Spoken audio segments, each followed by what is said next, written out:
रस्त्यावर नमाज पठण बंद झालं नाही तर शनिवारी रस्त्यावर हनुमान चालीसा वाचली जाईल, भाजपचे आमदार प्रसाद लाड यांचं वक्तव्य।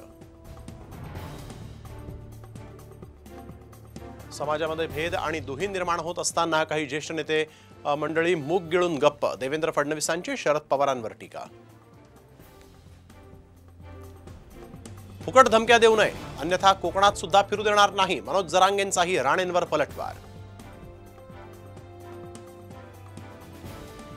अमरावतीत बच्चू कडू आणि रवी राणांमध्ये राडा, चलपूरमधील फिनले मिलच्या श्रेयवादावरून दोघांत झुकली, चंद्रकांत पाटलांसमोरच वार पलटवार।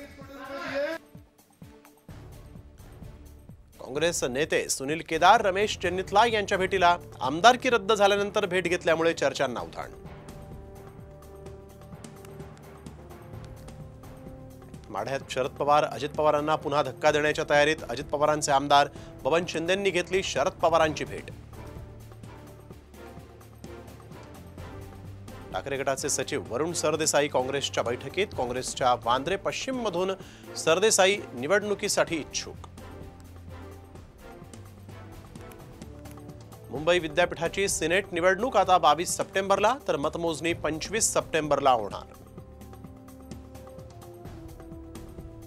आजही दलित मंदिरात गेल्यानंतर मंदिर गंगाजलनं धुतलं जातं, केंद्रीय मंत्री चिराग पासवान यांनी आपल्याच सरकारला दाखवला जातीयवादाचा आरसा।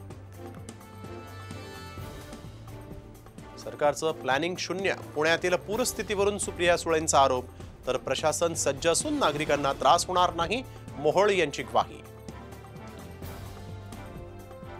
युनेस्कोचे प्रतिनिधी राज्यातील गड किल्ल्यांची पाहणी करणार, जागतिक वारसा यादीत 12 गड किल्ल्यांचा समावेश करण्यासाठी होणार पाहणी।